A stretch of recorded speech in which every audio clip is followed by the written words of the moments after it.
आज हम समझेंगे चंद्रमा यदि किसी व्यक्ति की कुंडली में पंचम भाव में बैठा है तो क्या हो। जैसे कि ज्योतिष का नियम है, सबसे पहले हमें ये समझना है कि इस भाव से हम क्या क्या चीजें देखते हैं।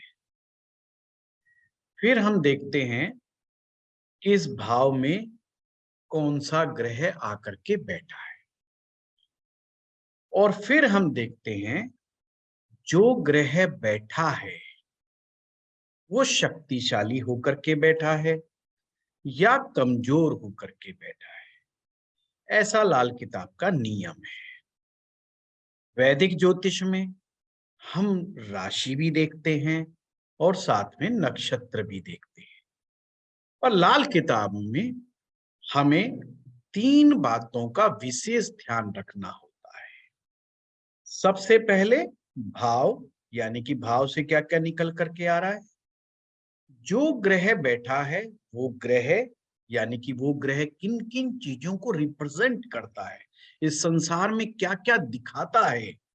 और तीसरा, ग्रह की शक्ति, कि वह ग्रह कितना शक्तिशाली है कितना नहीं है। लाल किताब के नियम को तो आप समझते हैं कि ग्रह की शक्ति कई बातों पर डिपेंड करती है, यानी कि उसके मित्र ग्रह जो उसको मदद पहुंचा रहे हैं वो कितने सक्षम हैं, तथा उसके शत्रु ग्रह जो उसके भाव को, उसकी जड़ को नुकसान तो नहीं पहुंचा रहे। कोई ऐसे ग्रह जो शत्रु हैं उसको डेंट तो नहीं मार रहे।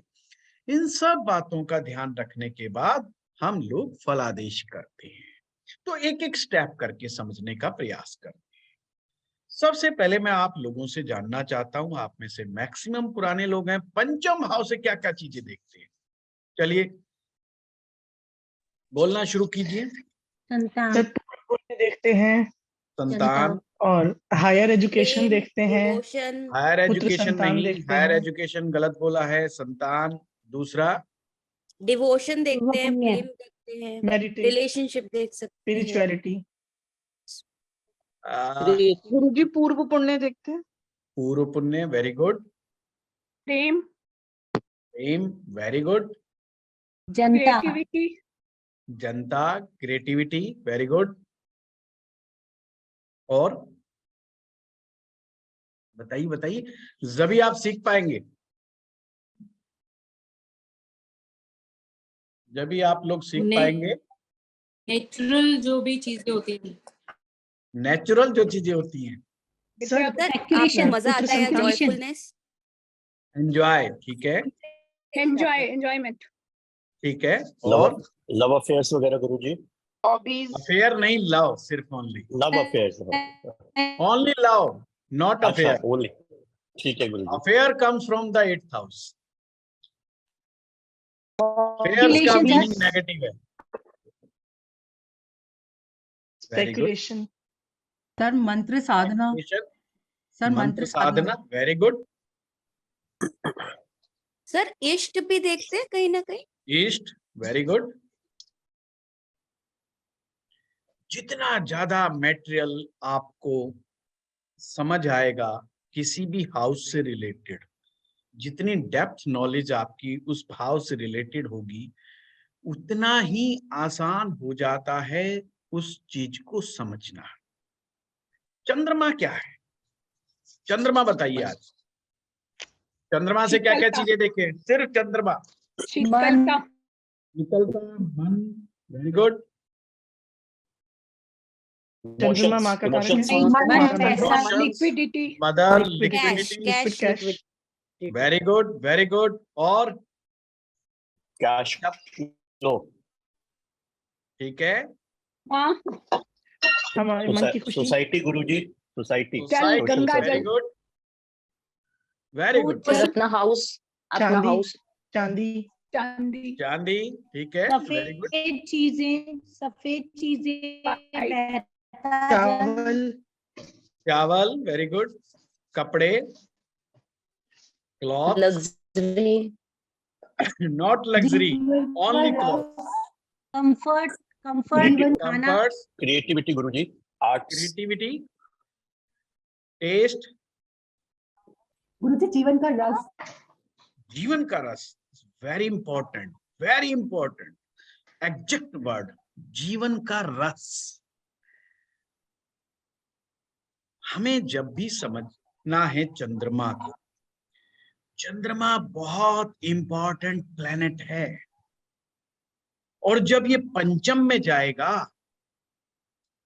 तो रस पैदा होता है. रस के ना होने से क्या होता है और होने से क्या होता है, इस चीज को अगर हमने समझ लिया तो हम बहुत सारी चीजों को, हमारे अंदर जितने भी मानसिक दबाव, मानसिक विकृतियां होती हैं, ये सारी की सारी हमारे मन के दमित होने से होती है. दमित का मतलब होता है दबा देना. जब हम अपनी मानसिक इच्छाओं को दबा देते हैं तो वो इच्छाएं, दबी हुई इच्छाएं ही हमारे जीवन के अंदर मानसिक अवसाद का कारण बनती है. इसीलिए जब भी हम कहते हैं चंद्रमा मानसिक अशांति देता है, और अशांति हर व्यक्ति के जीवन में किसी ना किसी रूप में होती है, और वो अशांति के पीछे सबसे बड़ा रीजन है हमारी अपब्रिंगिंग. जो हम बचपन में जो चीजें सीखते हैं, जो चीजें देखते हैं, जिस एटमॉस्फेयर में रहते हैं, उसका जो हमारे मन मस्तिष्क पर जो प्रभाव या दुष्प्रभाव पड़ता है, वो हमारी साइकी को बिल्ड करता है, हमारी पर्सनैलिटी को बिल्ड करता है. हम जीवन में कितना खुश रहेंगे, कितना आनंदमय रहेंगे, ये इस बात पर डिपेंड करता है कि हमारा चंद्रमा कितना बैलेंस है. जन्म पत्रिका में चंद्रमा आपकी कुंडली में कहीं पर भी बैठा है, ये उसको बात को कैलकुलेट करने के लिए बहुत बड़ा टूल है कि आपकी जिंदगी में मानसिक रूप से कितनी अतृप्ति भाव आपके जीवन में है, कितने असंतुष्ट हैं आप अपने आप से, कितने असंतुष्ट है आप अपने परिवार से, कितने असंतुष्ट है आप अपने समाज से. ये चंद्रमा का मेन रोल है. इसलिए व्यक्ति अपने जीवन में जो उसको प्रायोरिटी पर चाहिए, सर्वाइवल के बाद उसको प्रायोरिटी पर चाहिए मानसिक शांति, मन का बैलेंस. जब भी मन अनबैलेंस होता है तो हमारे अंदर विकृतियां पैदा होती हैं और रोग और दोष पैदा होते हैं. और ये इतना बारीक काम है, इसको कभी कभी तो दूसरा समझ ही नहीं पाता. दूसरे की क्या बात कहूं, व्यक्ति खुद भी नहीं समझ पाता कि मैं ऐसा क्यों हूं. हम कभी कभी एक प्रकार की गलती कर रहे होते हैं और उन गलतियों को साथ में दोहरा भी रहे होते हैं, और साथ साथ में ये भी कह रहे होते हैं कि ये गलती हम दोबारा नहीं दोहराएंगे. क्या ऐसा व्यक्ति पागल है? क्या ऐसे व्यक्ति के पास बुद्धि नहीं है? तो आप कहेंगे ऐसी बात तो नहीं है, पढ़ा लिखा आदमी है, कमाता है, बहुत अच्छा है, रेपुटेशन वाला है, सब कुछ है, फिर उसके साथ ऐसा क्यों हो रहा है? बुद्धि के होते हुए भी वो गलतियों को रिपीट क्यों कर रहा है? इसका तात्पर्य है कि इस संसार में एक कोई ऐसी शक्ति ऐसी है जो हमारे अंदर विराजमान है और जिसके कि हम गुलाम होते हैं. और ये गुलाम जिसके हम बने हुए हैं, वो हमें डमरू की तरह बजाता रहता है, वो ही चंद्रमा है। इसके अधीन हर व्यक्ति इसके अधीन है, यानी हर व्यक्ति अपने मन का काफी हद तक गुलाम है। अब चंद्रमा के स्वभाव को समझना पड़ेगा। चंद्रमा स्वभाव से चंचल है, उसको एक तरह का टेस्ट समझ में नहीं आता है, उसको एकाकी जीवन पसंद नहीं है, वो सभी के साथ मिल करके रहना चाहता है, वो पूरी सोसाइटी के अंदर मिल करके रहना चाहता है। उसको सिर्फ और सिर्फ अपने आनंद से मतलब ज्यादा होता है। वो कहता है मेरी संतुष्टि होनी चाहिए, मेरे को आनंद आना चाहिए, बाकी देखा जाएगा जो होगा। ये चंद्रमा का स्वभाव है। चंद्रमा का स्वभाव रिलेशन बनाना है, ये बात तो हम सभी लोग जानते हैं। पर आपने बहुत सारे लोग देखे होंगे, बल्कि हाँ उसमें से हम भी उनमें से एक ही हैं, हम सभी, कि हम जीवन में बहुत बार ऐसा चाहते हैं कि हमें भी नए नए लोग मिले, नया नया साथी मिले, जीवन साथी भी बदलता रहना चाहिए, ऐसी हमारी मानसिक इच्छाएं होती हैं। अलग अलग टेस्ट होना चाहिए। परंतु कुछ लोग ऐसा चाह करके भी नहीं करते। कुंडली में समझना होगा कौन लोग हैं वो जो चाह करके भी इन सब गलत कार्यों में नहीं जाते, यानी कि अपने जीवन साथी नहीं बदलते, अपने रिलेशनशिप नहीं बदलते। ये वो लोग हैं जिन लोगों का मोरल ग्राउंड बहुत हाई है, जो मॉरल ग्राउंड की बात करते हैं, यानी कि वहां पर सेल्फ ईगो की भी बात चल रही है। जन्म पत्रिका में चंद्रमा का बस चले तो वो आपको एकदम स्वतंत्र पक्षी बना दे कि कभी किसी डाल पर कभी किसी डाल पर। वो विवाह जैसी चीजों को नहीं मान करके खुश है, उसको तो उन्मुक्त प्रेम चाहिए, जो उसके ख्याल ख्वाब में आए उसको वो चाहिए। अब वो नहीं हो पाता, उसको रोकने की ताकत सिर्फ और सिर्फ बृहस्पति के पास होती है। इसीलिए सबसे पहले प्रैक्टिस करो चंद्रमा के द्वारा व्यक्ति के मन को पहचानने का।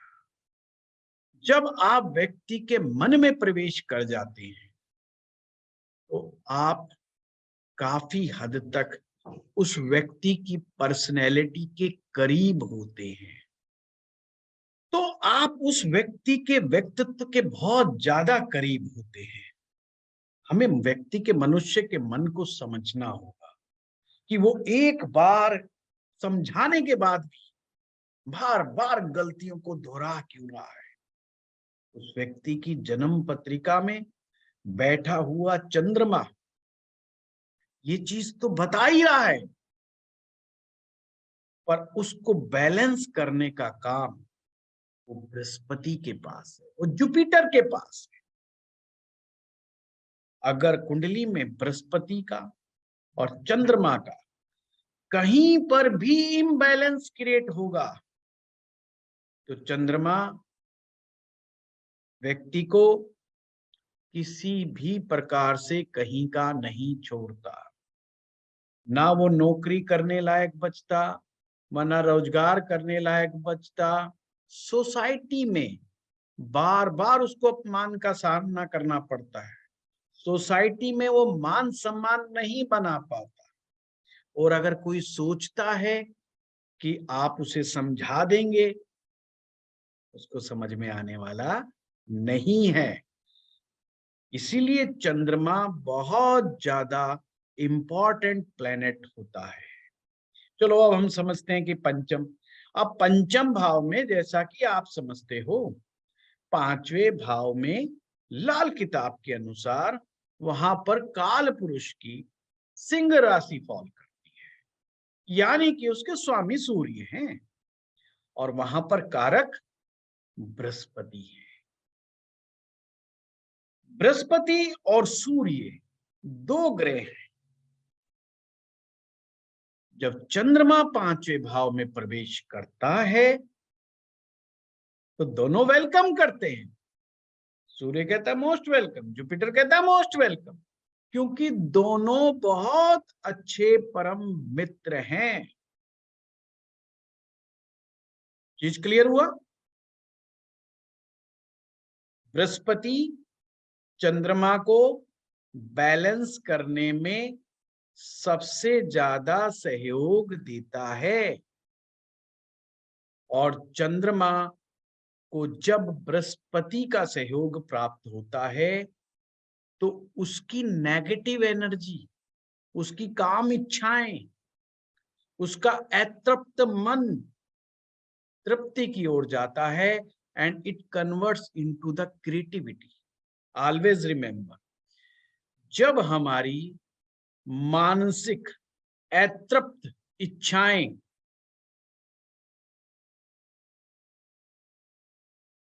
पॉजिटिव डायरेक्शन में कन्वर्ट होती हैं तो उसका एक ही माध्यम है, वो है क्रिएटिविटी, वो है म्यूजिक, वो है भक्ति। इसलिए पंचम भाव का चंद्रमा जो होता है वो बहुत उत्तम माना जाता है, क्योंकि ये मन के लिए भी बहुत अच्छा है, ये क्रिएटिविटी के लिए भी बहुत अच्छा है। जिनके भी पांचवें घर में चंद्रमा को आप देखें, आपने यही बोलना है कि इनका मन शांत होता है। अब शांत का मन का मतलब ये नहीं जो चुप रहने वाला है वो शांत है, उससे शांति से कोई मतलब नहीं है।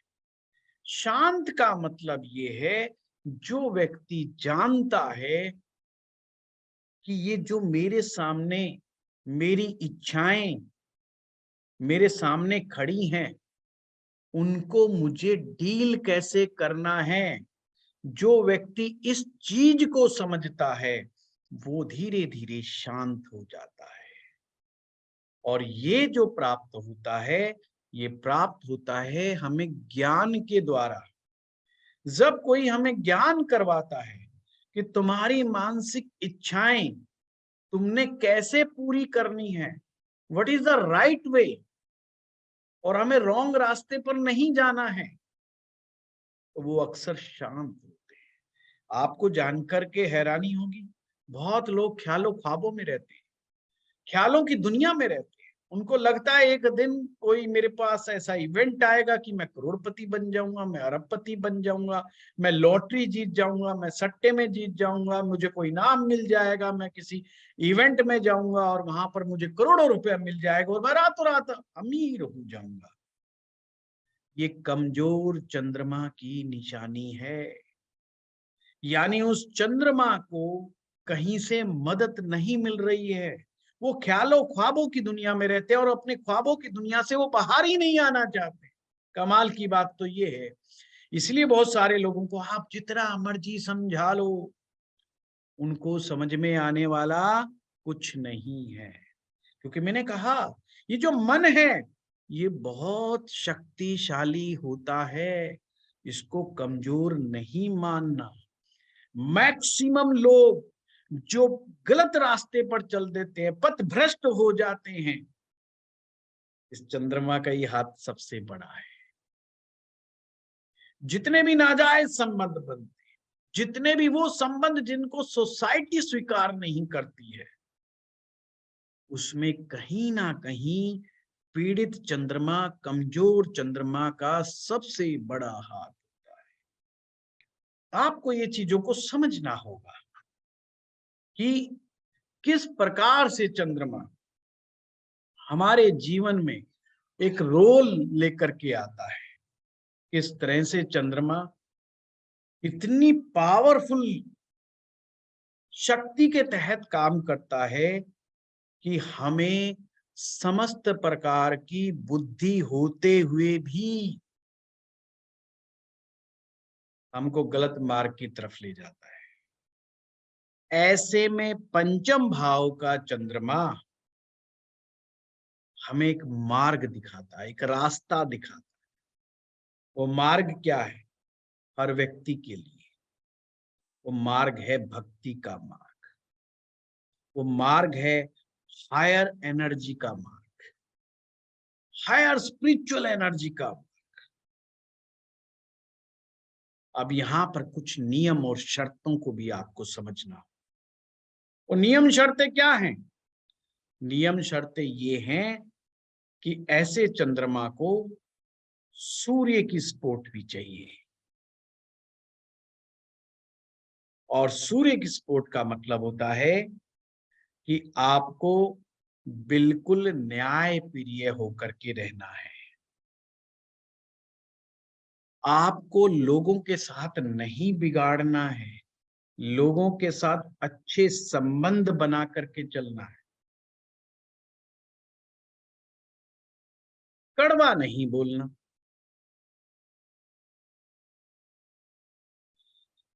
कड़वा बोलने से संतान के ऊपर नेगेटिव इफेक्ट आएगा। जिनका भी 5 में चंद्रमा है, अगर वो कड़वा बोलेंगे तो उनकी संतान पर उसका असर पड़ेगा। लाल किताब क्या कहती है? बच्चों के दूध की माता और रूहानी नहर। रूहानी का मतलब होता है दैविक गुण वाले।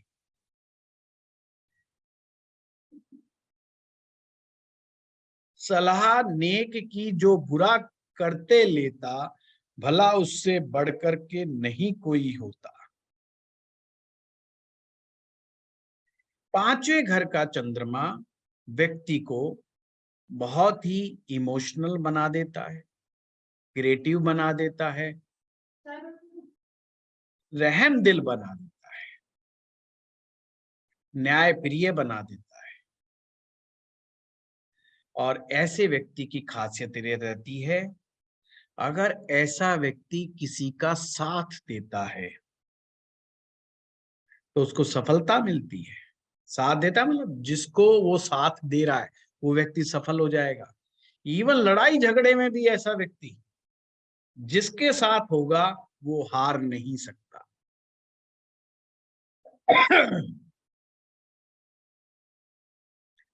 परंतु जैसा कि आप जानते हैं, जो आदमी इमोशनल होते हैं, कुछ ज्यादा रहम दिल होते हैं, क्रिएटिव ज्यादा होते हैं, भक्ति में और इमोशंस में और इनमें चीजों में रहते हैं, उनके लिए व्यापार कोई अच्छा साधन नहीं है। नौकरी वो अच्छे से कर सकती है। तो ऐसे लोगों को कोशिश करनी चाहिए कि व्यापार ना करें, और व्यापार करें तो एक छोटे लेवल का व्यापार तो ठीक रहता है। बुध ग्रह के साथ आप जैसा कि जानते हैं चंद्रमा के संबंध अच्छे नहीं होते हैं। इसलिए जो व्यक्ति ज्यादा इमोशनल होता है वो व्यापार में बड़े ऊंचे लेवल पे तरक्की नहीं कर पाता। ऐसे में ध्यान रखना चाहिए, जिसके भी 5वें भाव में चंद्रमा बैठा है तो चेक करें नवम भाव कहीं खाली तो नहीं, यानी कि 9वां भाव में कोई ग्रह बैठा है कि नहीं बैठा है। अगर कोई भी ग्रह नवम भाव में नहीं बैठा तो माना जाएगा कि चंद्रमा का फल उसे नहीं मिलेगा, यानी कि चंद्रमा के अच्छे परिणाम उसे नहीं प्राप्त हो पाएंगे। तो ऐसा अगर किसी के साथ है तो उसे जब भी वो घर से बाहर निकले अपने साथ गुड़ खा ले या मुंह मीठा करके ही घर से बाहर निकले। कोई चॉकलेट टॉफी भी खा सकता है। ऐसे व्यक्ति को अपने धन के बारे में भी ज्यादा नहीं लोगों को बताना चाहिए, क्योंकि जो इमोशनल आदमी होते हैं वो पैसे फिर दे बैठते हैं और पैसे फिर उनके वापस नहीं आते। परंतु साथ में लालच और खुदगर्जी से बचना चाहिए। ये 5वें घर के चंद्रमा का था, और अगर चंद्रमा किसी पाप ग्रह के द्वारा पीड़ित हो जाए, यानी कि कोई ग्रह ऐसी जगह बैठ जाए जहां से चंद्रमा अष्टम बैठा हो, यानी कि 10वां भाव में अगर कोई पाप ग्रह बैठेगा तो दसम भाव से अगर आप 5 तक गिनेंगे तो वो अपने से 8वां आ जाएगा, तो चंद्रमा 8वां माना जाएगा। तो ऐसे में वो चंद्रमा के फल को बर्बाद कर देगा, तो उसे फिर चंद्रमा को शक्तिशाली बनाने के उपाय करने होंगे। क्लियर हो गया बात? बहुत सिंपल है। पंचम भाव का चंद्रमा, ये फिर से मैं कह रहा हूं, एक इस प्रकार से है जैसे कोई इंसान के बारे में हम कहते हैं कि ये हीरा है, ये इंसान तो डायमंड है, ये चमकदार हीरा है। तो लाल किताब बिल्कुल पांचवें चंद्रमा को इसी प्रकार से देखती है। वो इंसान बहुत अच्छा है, क्योंकि समाज के लिए, परिवार के लिए वो लोग बहुत अच्छे होते हैं, जिनका दिल रहम दिल होता है, नरम दिल जो लोग होते हैं, इमोशनल जो लोग होते हैं, क्रिएटिव जो लोग होते हैं, न्यायप्रिय जो लोग होते हैं, वो परिवार और समाज के लिए बहुत अच्छे होते हैं। हमें ज्योतिष में लॉजिक को भी समझना होगा, ये ऐसा क्यों लाल किताब कह रही है, उसके पीछे के शब्द ऐसे क्यों जोड़े गए। और जैसा कि रचना जी ने कहा, चंद्रमा रस है, तो अगर जीवन में रस नहीं है तो इसका मतलब चंद्रमा किसी ना किसी रूप से पीड़ित है।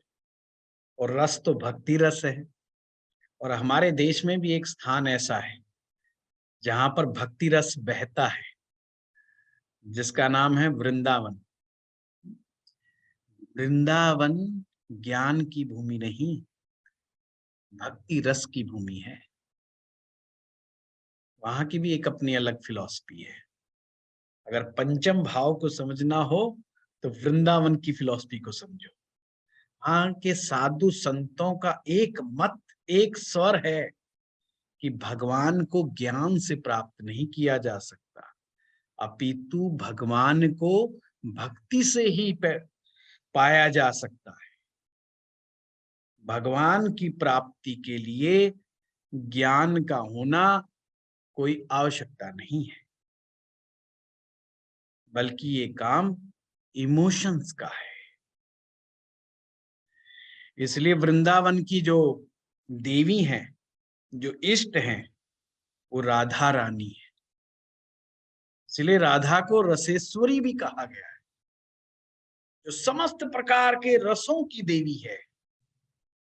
भगवान श्री कृष्ण की लीलाओं का वर्णन जितनी खूबी से किया गया है, और अगर आप उन्हें पढ़ेंगे तो उसमें रस ही रस निकलेगा। और जो रस है वही चंद्रमा है। इसलिए भगवान श्री कृष्ण का संबंध भी चंद्र ग्रह से है। तो एक ये बेसिक लाल किताब में तो नहीं लिखा ये उपाय, पर मैं अपने अनुभव से बताता हूं। जिन लोगों को लगता है कि चंद्रमा पीड़ित है, चंद्रमा कमजोर है, उन्हें भगवान श्री कृष्ण का ध्यान करना चाहिए, भगवान श्री कृष्ण की भक्ति करनी चाहिए, और वृंदावन जाकर के दर्शन करने चाहिए। वृंदावन एक ऐसा स्थान है जो एक प्रकार से बना ही भक्ति के लिए है, और म्यूजिक के लिए है, गीत के लिए है, श्रृंगार के लिए है, जहां पर मनुष्य जीवन का उद्देश्य एक ही है, वो है आनंद की प्राप्ति, मोक्ष की प्राप्ति नहीं। वहां के साधु संत कहते हैं कि हमें मोक्ष नहीं चाहिए, हमारी अगर आखिरी इच्छा है तो बस यही है कि अगर दोबारा आए तो भी इस वृंदावन की भूमि पर ही आए, वापिस हमारा यही जन्म हो जाए, हम इस जगह को छोड़ करके नहीं जाना चाहते। ये प्रेम, ये इमोशंस, ये उसी प्रकार से हैं जैसे पंचम के चंद्रमा के हुआ करते हैं। देखो, भागवत कथा आप लोगों ने सुनी होगी। श्रीमद् भागवत में राधा रानी का नाम नहीं, गोपियों का नाम नहीं है। अगर हम सचमुच ग्रंथों का अध्ययन करें तो बहुत सारी चीजें ऐसी हैं जो हमें नहीं पता, पर हम मान के बैठे हुए हैं कि ऐसा होगा। बहुत ही अद्भुत संयोग है। चलिए वो कहीं और हम चले जाएंगे। तो पंचम के चंद्रमा को आपने समझा। मेरा उद्देश्य ये है, जब मैं आपको चंद्रमा समझा रहा हूं तो चंद्रमा को भली भांति से आप समझ लीजिए। चंद्रमा हमारे फिजिकल रिलेशनशिप में, चंद्रमा हमारी मैरिज लाइफ में बहुत बड़ा रोल अदा करता है।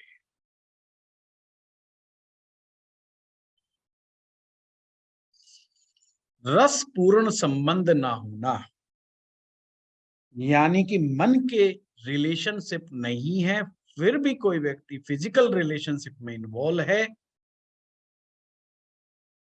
तो चंद्रमा की कमजोरियों की निशानी है।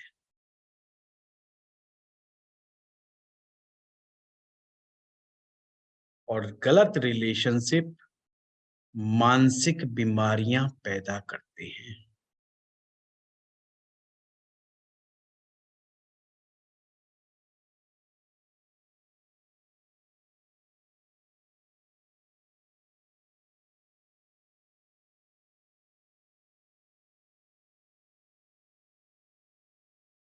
छठे भाव का चंद्रमा, छठा भाव। क्वेश्चन हाँ बताएं। सर, अगर चंद्रमा के साथ कोई प्लैनेट बैठता, जैसे राहु है, मंगल है, तो वो डिस्टर्ब हो जाता है क्या, पीड़ित हो जाता है? बिल्कुल बिल्कुल हो जाएगा। तो ये कुछ भी मायने नहीं रखेगा ना, मतलब? नहीं, डिस्टर्ब हो गया, मायने तो अब ज्यादा ही रखने लग गया। डिस्टर्ब चंद्रमा तो कुछ ज्यादा ही मायने पैदा कर देगा, है ना। हमेशा ध्यान रखिए, डिस्टर्ब चंद्रमा ज्यादा मायने रखता है। इसलिए चंद्रमा का अधिकार सबसे ज्यादा, जो हमारा बचपन है ना, बचपन में चंद्रमा का महत्व तो कुछ ज्यादा होता है। इसीलिए बच्चा चंचल बहुत है।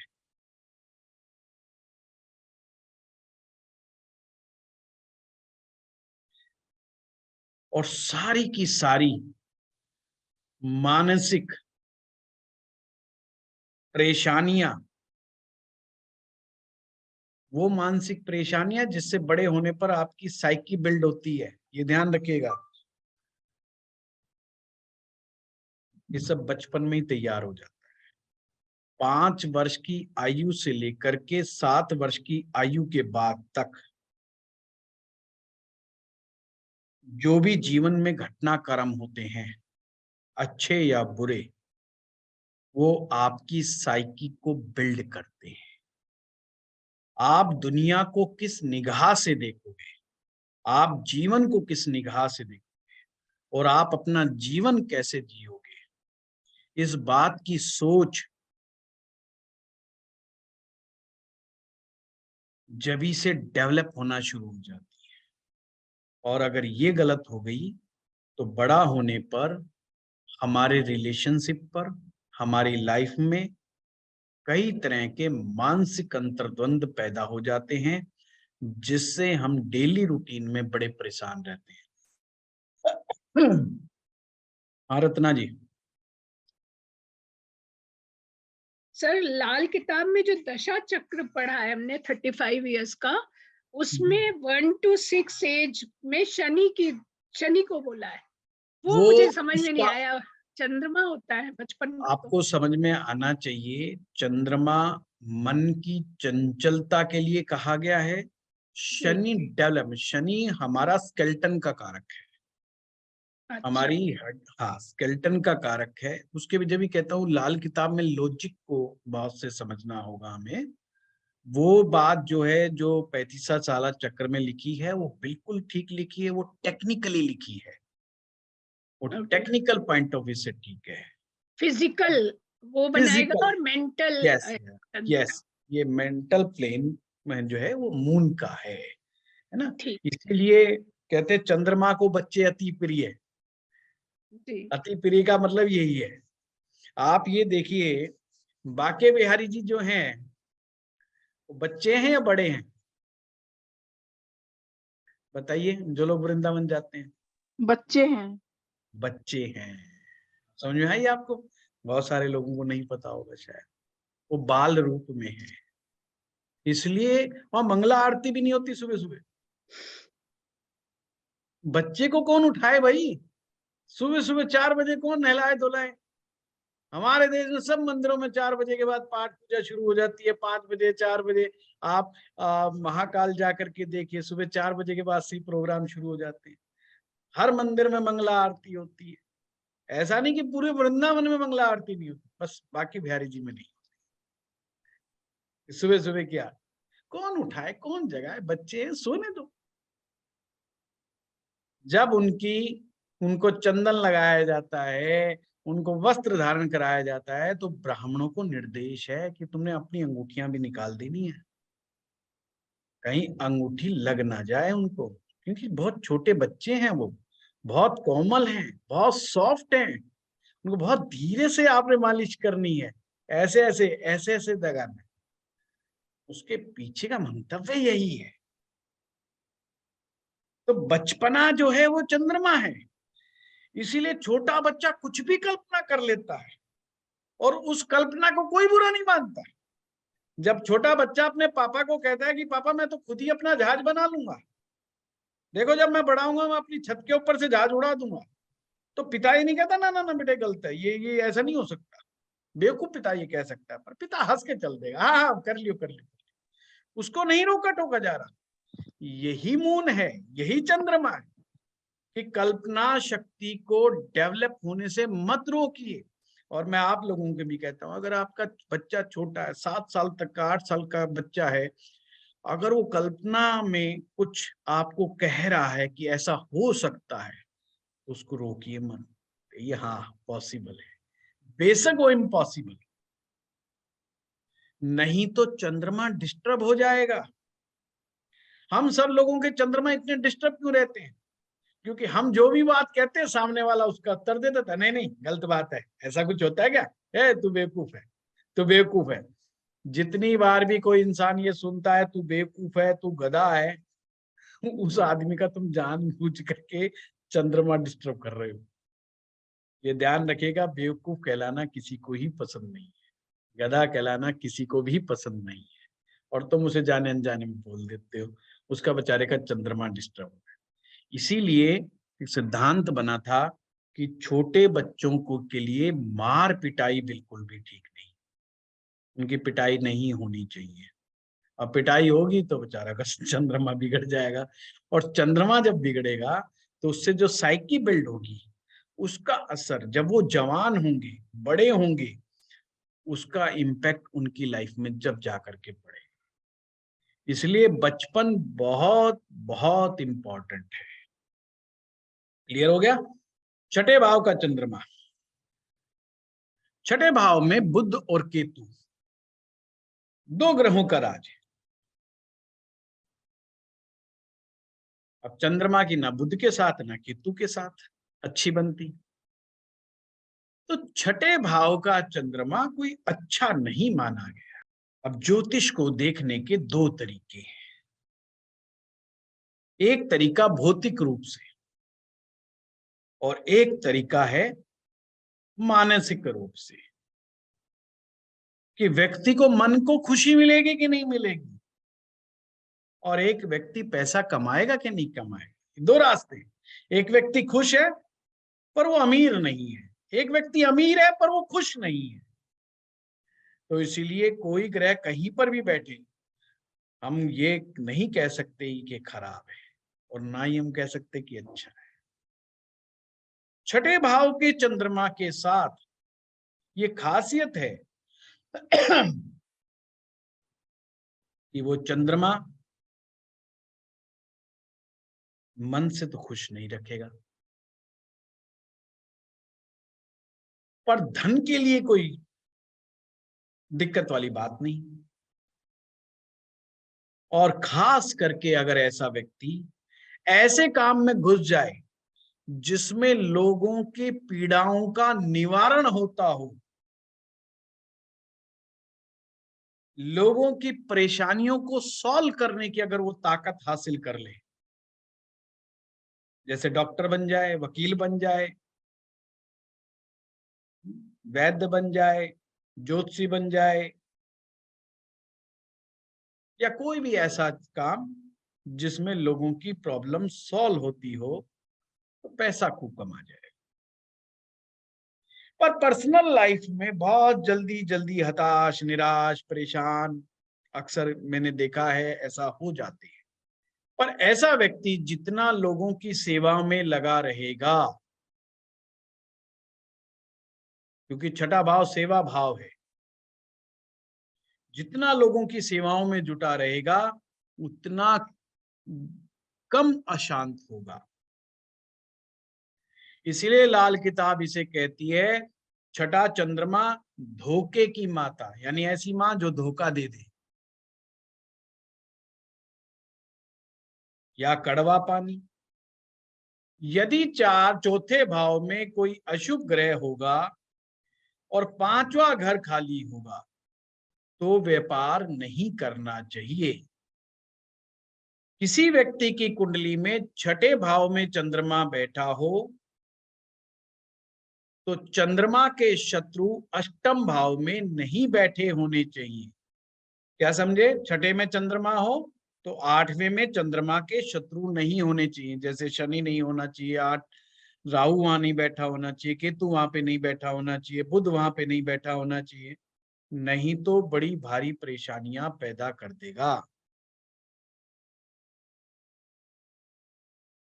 परंतु इसके विपरीत दूसरे भाव में, छठे भाव में, आठवें भाव में, 12वें भाव में अगर शुभ ग्रह बैठे हों तो दूसरों का दुख दूर करने का सामर्थ्य उसमें होगा। छठे भाव के चंद्रमा वाले व्यक्ति को मुफ्त पानी का दान नहीं करना चाहिए, यानी कि कुआं लगवाना, नल लगवाना, या जो हम अक्सर जो निर्जला 11 एकादशी वाले दिन जो मीठा शरबत बांटते हैं, ऐसे कार्यों में पार्टिसिपेट नहीं करना चाहिए। कुछ लोगों में देखा गया है कि चंद्रमा अगर ज्यादा पीड़ित हो जाए तो उनमें सुसाइडल टेंडेंसीज डेवलप हो जाती हैं। गुरुजी, हाँ, ये वाली टेंडेंसी स्पेसिफिकली इसी हाउस के लिए है? छठे भाव के चंद्रमा के लिए। अच्छा, बट वीकनेस किसी और जगह पे इस चीज को नहीं लीड करेगा? नहीं नहीं नहीं। ओके।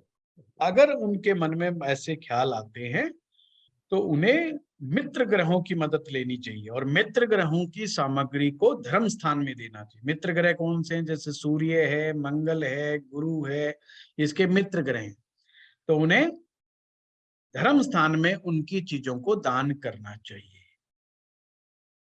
और साथ में एक उपाय उन्हें ये और जरूर समझा दो कि ऐसे लोगों को धर्म स्थान में भेजते रहा करो कि जाओ मंदिर में मत्था टेक करके आया, कुछ करो ना करो, कुछ प्रसाद चढ़ाओ ना चढ़ाओ, बस मंदिर में जाओ और मत्था टेकना शुरू करो, तो उससे सुसाइडल थॉट्स आने बंद हो जाते हैं। और हमेशा ध्यान रखना, बार बार एक लाल किताब का नियम आएगा कि चंद्रमा की जड़, यानी कि चौथे भाव में जब भी कोई उसका विपरीत ग्रह बैठेगा, उसका शत्रु ग्रह बैठेगा, तो वो चंद्रमा को डिस्टर्ब कर देता है।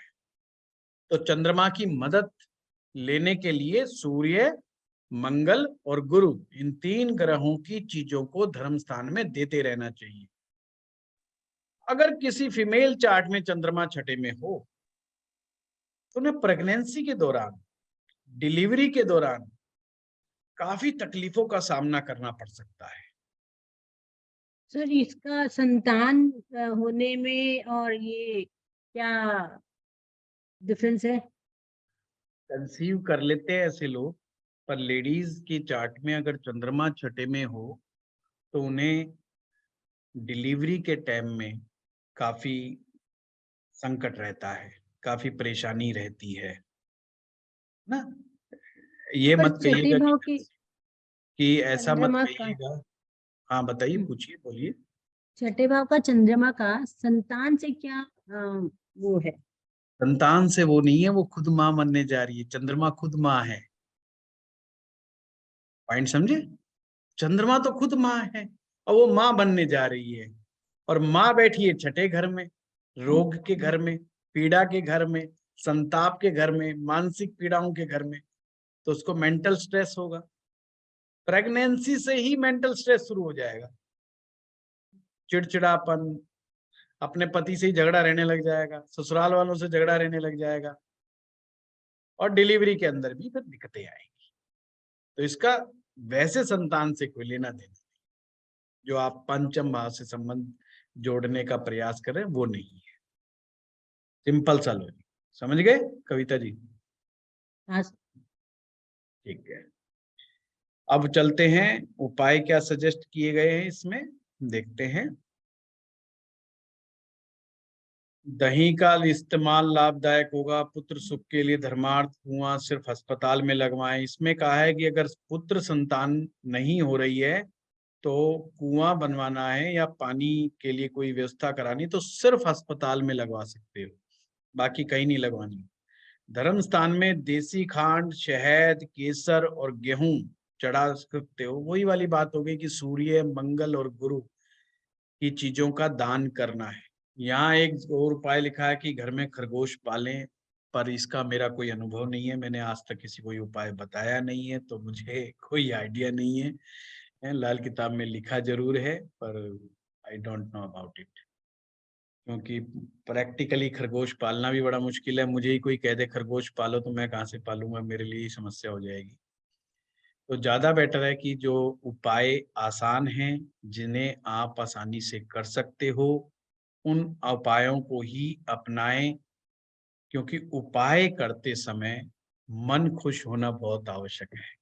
ये ध्यान रखें, अगर कोई उपाय करने से तनाव पैदा हो जाए बहुत ज्यादा, तो भी मेरा ये मानना ठीक नहीं है। इसी चक्कर में तो आयुर्वेद फेल हो गया, स्वाद के चक्कर में तो लोगों को आयुर्वेदिक काढ़ा पिलाओ सुबह शाम, वो बेचारों को वो टेंशन इतनी हो जाती है कि बंदा कहता है कि खांसी हो रही है तो खांसी का काढ़ा पीने की बजाय मैं खांस लूंगा, वही ठीक है, पर ये इतना कड़वा नहीं पिया जाएगा, जबकि वो काफी अच्छा होता है, लंबे समय तक के लिए आराम दे जाता है, पर उसका टेस्ट इतना गड़बड़ है।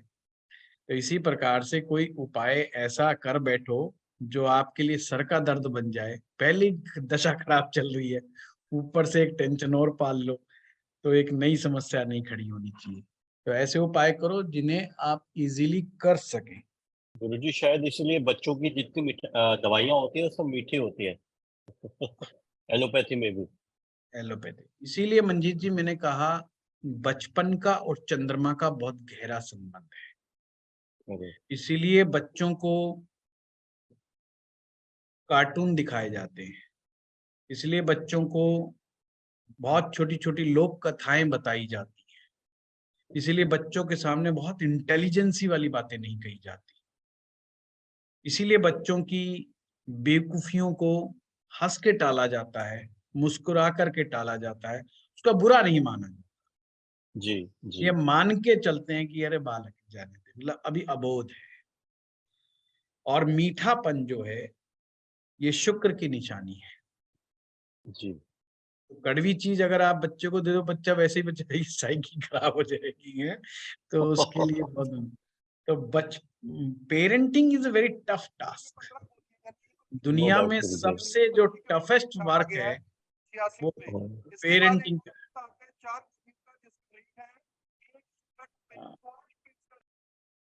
ये चीज है। चलिए सप्तम भाव के चंद्रमा पर चलते हैं, ये भी बहुत इंपॉर्टेंट है सप्तम भाव का चंद्रमा।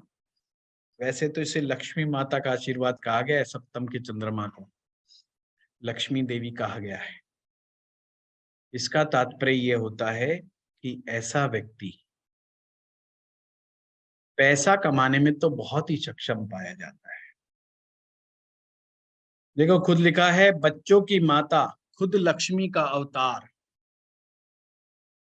नहीं दिन है परिवार बढ़ने को लगते, भरेंगे खजाना जो अपने ही धन से।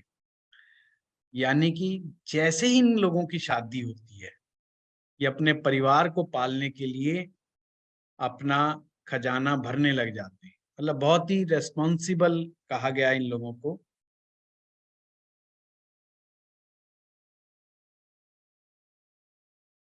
जैसा कि आप सब जानते हैं, सप्तम भाव में 2 ग्रहों का अधिकार है, एक बुध और एक शुक्र। अब बुध के लिए भी चंद्रमा का कोई अच्छी बात नहीं है और शुक्र के साथ भी चंद्रमा का कोई अच्छी बात नहीं है। तो चंद्रमा यहाँ पर खुद तो कोई अच्छा नहीं माना जाता, कमजोर माना जाता है, पर यहां पर बैठा हुआ चंद्रमा काफी हद तक बुध को भी खराब कर देता है। बुध खराब होने से मतलब क्या होगा? जिन लोगों के भी 7वें घर का चंद्रमा होगा उनको दांतों की तकलीफ हो सकती है।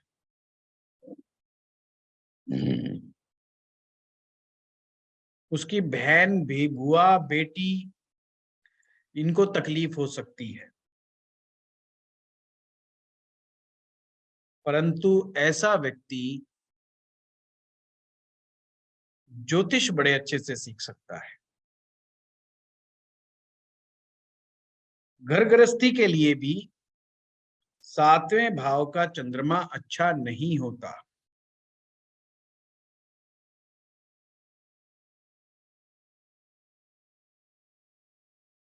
ऐसे चंद्रमा वालों को भूल करके भी अपनी मां के साथ झगड़ा नहीं करना चाहिए। अगर ऐसा व्यक्ति अपनी माता के साथ झगड़ा करेगा तो उसकी सारी धन दौलत खाक हो जाती है। तो इन लोगों की जब भी शादी हो तो इनको एक उपाय हमेशा करना चाहिए कि ऐसे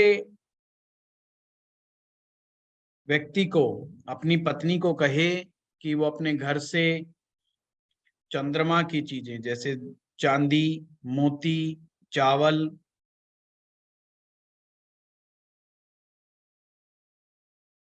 अपने साथ लेकर के आए। और अगर ऐसा पॉसिबल नहीं हो तो शादी से अगले दिन ही अपने पत्नी के वजन के बराबर किसी तीर्थ स्थान का पानी, बहता हुआ दरिया जैसे गंगा जल,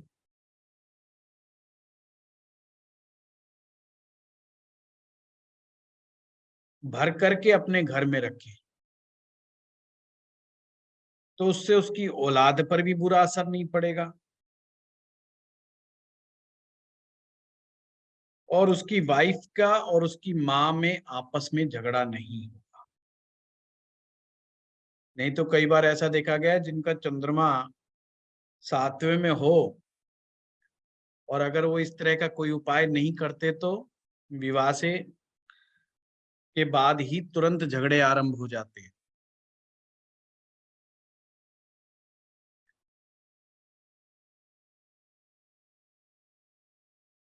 ऐसे लोगों को बुध से संबंधित व्यापार नहीं करना चाहिए, जैसे इलेक्ट्रॉनिक्स की चीजों का, बैंकिंग का, फाइनेंस का, इनका व्यापार नहीं करना चाहिए।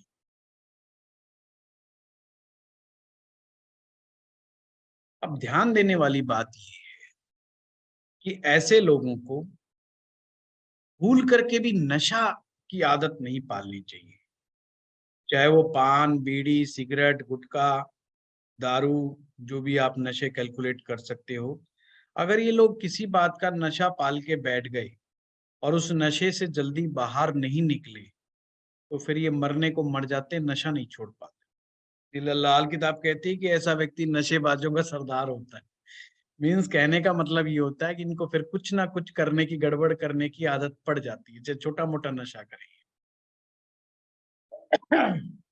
तो नेट सेल में समझाता हूं, 7वें भाव के चंद्रमा को सप्तम भाव का चंद्रमा कमजोर माना जाता है, पर धन कमाने के लिए अच्छा माना जाता है, घर परिवार के लिए अच्छा माना जाता है। जैसे ही शादी हो, और शादी 24 वर्ष की आयु के बाद ही उसे करनी चाहिए, पहले नहीं करनी चाहिए। जैसे ही शादी हो, कोई भी बृहस्पति की चीज, कम से कम उसे बृहस्पति की चीज अपने घर में स्थापित कर देनी चाहिए। किसके वजन के बराबर? अपने जीवन साथी के वजन के बराबर। अभी कोई चीज लाएंगे तो खराब हो सकती है, तो सबसे बढ़िया गंगा जल। गंगा जल एक बहुत बढ़िया है, गंगा जल ला करके स्थापित कर दें। अपने जीवन साथी से कहें कि वो अपने घर से चांदी की डिब्बी में चावल भर के ले आए, या चांदी की डिब्बी के अंदर गंगा जल भर के ले आए, या मोती लेके आ सकती है, मोती भी लेकर के आ सकती है। सर स्थापित करना मतलब फिर यूज नहीं करना होता उसको? ना ना ना ना, स्थापित रख करना, देना भर के रख दो। फिर जब आप दोबारा जाओ, जब उतना भर के ले आओ, फिर वो पहले वाले का इस्तेमाल कर लो बेशक, अच्छा। पर एक दूसरा उसकी जगह स्थापित कर दो। सर अगर लेडीज की कुंडली में मोती भी आप कह सकते हैं कि वो मोती ला सकती है। मतलब अगर किसी लड़की का शादी ऐसे लड़के के साथ हो जिसका 7वें भाव में चंद्रमा हो, तो उसको अपने घर से मोती ले जाना चाहिए, तो उसे रिंग में बनवा करके धारण करना चाहिए, है ना। और नियम तो वैसे ये लिखा है कि एक मोती जल प्रवाह कर दें और एक मोती जो है अपने साथ धारण कर ले, तो ये भी एक अच्छा उपाय, एक अच्छी रेमेडी है। अदरवाइज सास बहू में झगड़ा खड़ा हो जाता है, क्योंकि 7वां भाव शुक्र का भी और चंद्रमा माँ भी है, तो लड़के की माँ यानी चंद्रमा, शुक्र यानी पत्नी, माँ और पत्नी के बीच का आपस में झगड़ा हो जाता है, और उन दोनों के झगड़े के चक्कर में पति पत्नी का झगड़ा हो जाता है। और चूंकि चंद्रमा कमजोर होता है, कमजोर चंद्रमा कुछ का कुछ सोच लेता है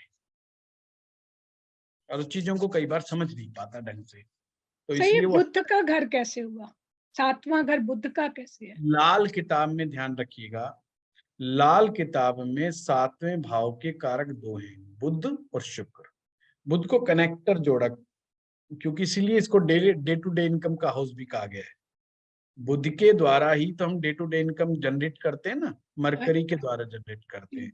तो ये लाल किताब का नियम है, यहाँ पर 7वें भाव में 2 कारक है, इसलिए जब बुध आएगा ना, तो जब 7वें भाव में बुध माना जाएगा तो उसको पारसमणि कहा गया है, यानी बहुत अच्छा कहा गया है 7वें के बुध को, वो इसीलिए कहा गया है। अच्छा, ठीक है, थैंक यू सर। और किसी का कोई क्वेश्चन आज?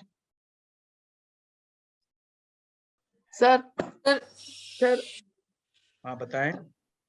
सर अगर लेडीज चंद्रमा के साथ मंगल बैठा हो 7वें घर में, तो कैसा प्रभाव रहेगा? वो जब मंगल आएगा जब देखेंगे, एक एक चीज को समझो, है ना। सर लेडीज की कुंडली में अगर चंद्रमा 7वें में है तो भी मायके से लाना है सामान? मायके से क्यों, फिर पति लाएगा। अच्छा उसकी ड्यूटी लगा दो। अच्छा, कहने का मतलब ड्यूटी ना लगाओ, अपने घर में वैसे ऐसे लोगों को बताना चाहिए, शादी होते के साथ ही ना गंगा जल घर में स्थापित कर लेना चाहिए, नहीं तो पति पत्नी के बीच में संबंधों में खराबी आने के चांस बढ़ जाते हैं, और खास करके वो खराबियां फिजिकल रिलेशनशिप को लेकर के ज्यादा आती हैं। और सर अगर ये तो चंद्रमा, ओनली चंद्रमा अगर अकेला बैठा है तो, लेकिन सर किसी के साथ बैठा होगा तो प्रभाव सारे बदल जाएंगे?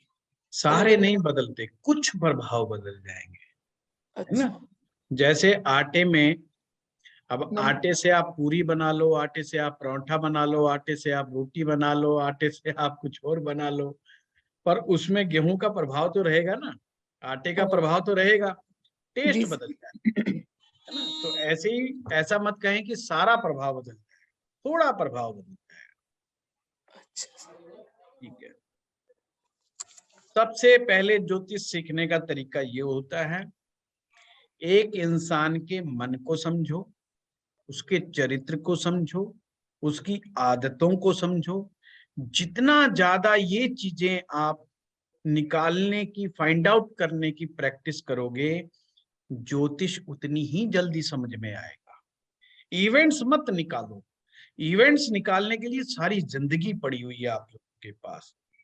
अगर कुंडली को पकड़ना सीखना है तो मैंने जैसे कहा कि मन के करीब पहुंच जाओ, कि वो कैसे सोचता है, कैसे सोचता है, कैसे करता है, कैसे डे टू डे लाइफ जीता है, उस पर जोर ज्यादा, उसकी आदतों पर जोर ज्यादा, उसकी बुद्धि को एनालाइज करो आप, उससे आप में एक सटीकता और कॉन्फिडेंस आएगा। और रट्टा मत मारो, लॉजिक में चले जाओ। लॉजिक मैं इसीलिए, देखो आप अगर कहीं और भी देखेंगे तो जिस तरीके से मैं पढ़ा रहा हूं वो एक डिफरेंट तरीका है, एक डिफरेंट वे है। मैं आपको बताता हूँ कि ये भाव के दो कारक हैं, उस भाव में ये ग्रह आएगा तो ये सिचुएशन, एक इक्वेशन होगी। इससे आपको याद नहीं करना पड़ेगा, एक बहुत कम याद के साथ ही आप बहुत अच्छे से चीजों को समझ पाएंगे। कितना याद करेंगे आप सोचिए। 12 को 12 से मल्टीप्लाई करेंगे 144 हो गया। अब 144 प्रकार के उपाय कैसे याद कर लेंगे आप, यानी हर भाव के उपाय। बेटर है कि आप इसको बनाना सीख लें, इसके पीछे का लॉजिक सीख लें। जैसे मैंने कहा, चंद्रमा को मदद कौन देगा? चंद्रमा को सबसे ज्यादा बैलेंस गुरु करता है। अब शादी हो गई चंद्रमा सप्तम वाले की, अब उसको बैलेंस कौन करेगा? वो तो कमजोर है, उसको तो बृहस्पति बैलेंस करेगा। इसीलिए गंगा जल एक पवित्र जल है, वो चंद्रमा यानी चंद्रमा भी है और वो गुरु भी है। वो अगर घर में स्थापित करेंगे तो गुरु चंद्रमा को बैलेंस करने का काम करेगा, उसको खराब नहीं करेगा। तो ये सिंपल लॉजिक बात है। अब कहने को मैं ये भी कह सकता हूँ, पीली चने की दाल भर के रख लो 50 किलो 60 किलो जितना भी वजन हो। हल्दी रख लो, अब हल्दी तो खराब हो जाएगी, उसका क्या करेंगे? 50-60 किलो का। चने की दाल का 50-60 किलो का क्या करेंगे? फिर दे करके आनी पड़ेगी। इसलिए सबसे बढ़िया है कि भाई अपने गंगा जल रख लो। तो जो भी प्रैक्टिकली पॉसिबल, ऐसा नहीं कि कहीं कुछ भी लिख दिया और उसको हूबहू फॉलो करना है, जो प्रैक्टिकल पॉसिबल। हाँ ज्योति जी। सर अगर चंद्रमा पंचम भाव में केतु के साथ है और नवम भाव भी खाली है, तो इसमें सूर्य या गुरु दोनों में से किसके उपाय ज्यादा सही रहेंगे या दोनों के? पहले एक एक पॉइंट समझो। चंद्रमा के साथ केतु बैठा, नौवां भाव खाली है, तो चंद्रमा के रिजल्ट ही नहीं आ रहे। पहली बात तो चंद्रमा सो गया है। अब सोए हुए से जगाना है उसको। अब जगाने के लिए आपको सूर्य का साथ देना होगा। जब भी किसी ग्रह को जगाना हो, वो ग्रह जिस भाव में बैठा हो, उस भाव का जो मूल कारक है, यानी कि जो राशि का स्वामीनाथ है, उसके उपाय करने से वो ग्रह जागेगा। जैसे 5वें में सर जैसे चंद्रमा बैठा है तो सूर्य के उपाय करने से वो जाग जाएगा। ठीक है जी सर और अगर सर इसमें हम काल पुरुष के हिसाब से लेके चले कि वैदिक में जो राशि बैठी है उसके स्वामी? काल पुरुष सर सूर्य ही मतलब। यस। और सर सप्तम भाव में केतु के साथ ये चीज नियम याद रख लो, किसी भी व्यक्ति के 5वें घर में कोई भी ग्रह बैठ करके सो गया है तो उस ग्रह को जगाने के लिए सूर्य की मदद लेनी पड़ेगी। जी सर समझ गए? 7वें घर में बैठ करके कोई ग्रह अगर सो गया है तो शुक्र की मदद लेनी पड़ेगी। 9वें घर में कोई बैठ करके सो गया है ग्रह तो गुरु की मदद लेनी पड़ेगी। सिंपल। और सर सप्तम चंद्रमा केतु और शुक्र दोनों ही साथ में आए तो उसमें चंद्रमा फिर कितना पीड़ित समझेंगे? पूरा पीड़ित हो गया? काफी पीड़ित हो गया। इसीलिए देखो मैंने इसका पैमाना बता दिया। चंद्रमा रस है, जिसको हर पल जो आनंद में है, मस्ती में है, वो मस्ती में है, जो वो चंद्रमा के उत्तम परिणाम झेल रहा है। जिसको म्यूजिक सुनने के बाद आनंद में चला जाता है, बार बार उसको म्यूजिक सुनने में मजा आता है, क्रिएटिव काम करने में मजा आता है, या क्रिएटिव कामों में लगा रहता है, तो उसका चंद्रमा अच्छा है। अब जब भी ऐसी सिचुएशन होगी, वो व्यक्ति का ध्यान, जितना ज्यादा चंद्रमा पीड़ित होगा, ये ध्यान रखिएगा, उस व्यक्ति का मन धन की तरफ विशेष ललायित रहता है। सर ऐसे केसेस में एक उपाय ये भी करते हैं कि हम अपनी कोई क्रिएटिविटी से रिलेटेड हॉबी क्लासेस शुरू करते कोई, तो उससे चंद्रमा का कुछ मतलब इफेक्ट होगा? हाँ डेफिनेटली। और पंचम के चंद्रमा को तो या तो म्यूजिक सुनो, है नहीं, हरे राम हरे कृष्ण के भजन लगाओ, डांस करके दिखाओ, डांस सीखो, म्यूजिक डांस क्रिएटिव खुद करना है, सीखना भी है, करना भी है, तो उससे उसके चंद्रमा का प्रभाव बढ़ेगा। जी सर। सर एक बात पूछे सर। और एस्ट्रोलॉजी भी चंद्रमा है, ये ध्यान रख लेना। एस्ट्रोलॉजी का रस, एस्ट्रोलॉजी का इंटरेस्ट ये चंद्रमा है। चंद्रमा को ज्योतिष बहुत प्रिय है। तो सर 7वें भाव में जो आपने बताया चंद्रमा है, अगर 7th हाउस में चंद्रमा है तो ज्योतिष, वो तो ज्योतिष ज्योतिष बन ही जाता है। और सर केतु के प्रभाव में होगा तो फिर उसको थोड़ा हम कम मानेंगे, कम धीरे धीरे होगा। तो मानेंगे, पूरा मानो। मतलब वो पूरा खराब हो गया। चंद्रमा तो सप्तम में वैसे भी कमजोर है सुषमा जी, वो वैसे भी कमजोर है। अब पिटे हुए के 2 जूत और मार दोगे तो क्या फर्क पड़ जाएगा। वो अच्छे ज्योतिषी बनते हैं, आपने बताया। जिसका भी चंद्रमा, देखिए ज्योतिषी भी कई प्रकार के होते हैं। अब कभी बात चलेगी बताऊंगा कि एक होते हैं श्रूड ज्योतिषी। श्रूड ज्योतिषी का मतलब होता है कि सिर्फ पैसे से ही मतलब है। वो चंद्रमा जितना खराब होगा वो उतना उत्तम कोटि का श्रूड ज्योतिषी बन जाएगा। समझ रहे हो बात को। एक होते हैं ज्योतिषी जो चाहते हैं कि हम दूसरों की मदद करें और पैसा भी उतना ही लें जितना पैसा वाजिब है, कि कोई मुझे ज्यादा तंग ना करे। कभी कभी तो ये लोग पैसा इसलिए लेते हैं कि लोग हमें तंग ना करें, कि पैसा मांग लेंगे तो लोग वही आएंगे जिनको वास्तव में चिंता है, हर कोई ना आए। अदरवाइज इनका पैसा लेने का भी इरादा नहीं होता जिनका चंद्रमा अच्छा होता है।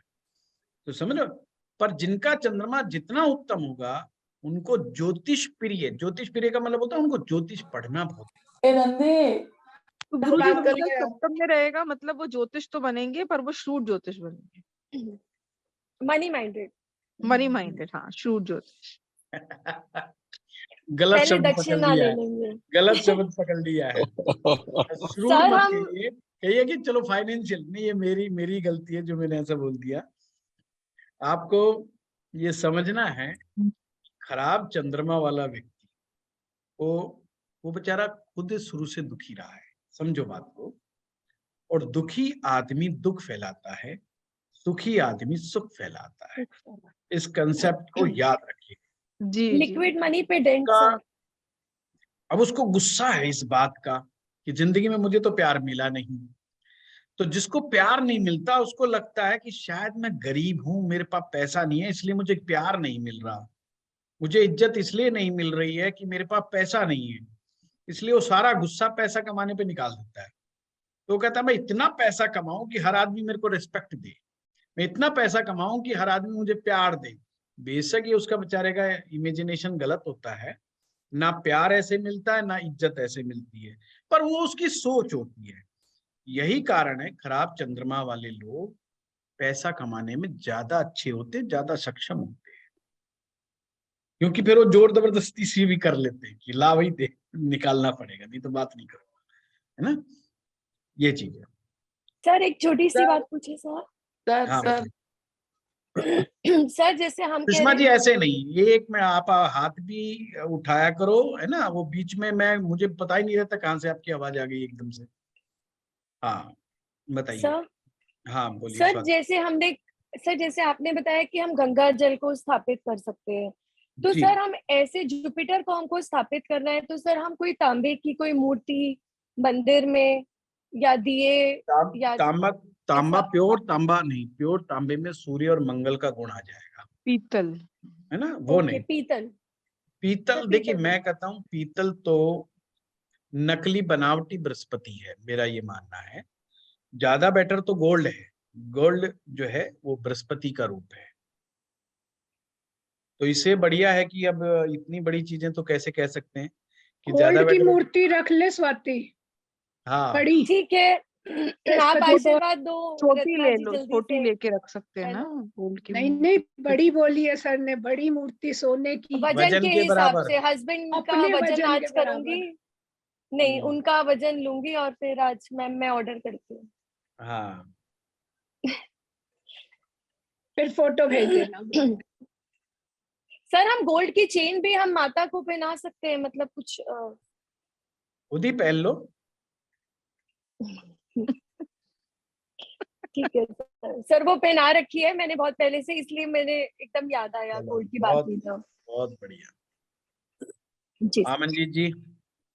गुरुजी, जैसा अभी हम बात कर रहे थे कि एक तरफ पैसा एक तरफ इमोशंस, तो जैसे जैसे इंसान पैसे कमाने की सोच पे आगे बढ़ता जाएगा, काम करता जाएगा या पैसे कमाने की सोच में लगा रहेगा, तो कहीं ना कहीं चंद्रमा को वो अफेक्ट करेगा। जी, सिंपल सा कंसेप्ट है, इमोशन डिस्टर्ब होते चले जाएंगे और व्यक्ति पैसा कमाने की तरफ बढ़ता चला जाएगा।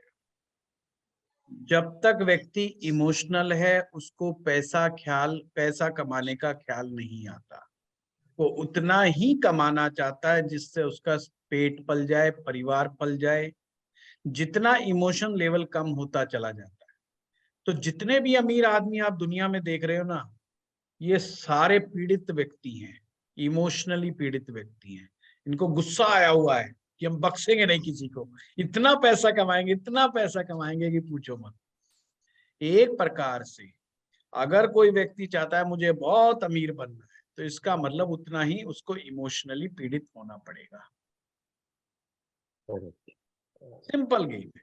इसीलिए ज्योतिष बड़ा प्यारा सब्जेक्ट है। सिंपल सी बात है, अगर आप चाहते हो जिंदगी में इमोशनली बैलेंस रहना, तो आपको उतना कमाना चाहिए जितना सहज मिल रहा है। और सहज गति से जो धन देने का काम करता है वो बृहस्पति देता है। जब व्यक्ति स्ट्रगल से कमा रहा है, इसका मतलब बृहस्पति अच्छा नहीं है। जितना अच्छा बृहस्पति होगा उसमें स्ट्रगल नहीं होगा, आसानी से कंफर्ट जोन से कमाएगा।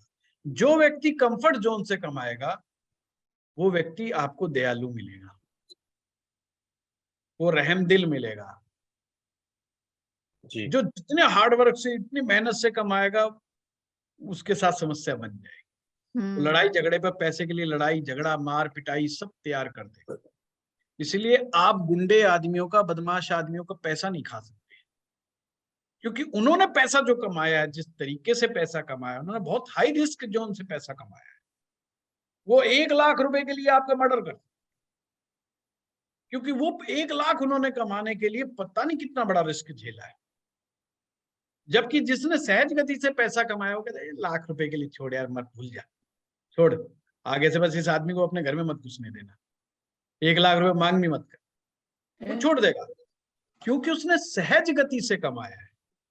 उसके इमोशन इतने डिस्टर्ब इमोशन नहीं है। लोग नेताओं का पैसा क्यों नहीं खाते, जल्दी से हिम्मत नहीं जुटाते, क्योंकि उन्होंने नेता बनने के लिए वो सब कुछ किया है जो सोसाइटी जिसको अच्छा नहीं मानती।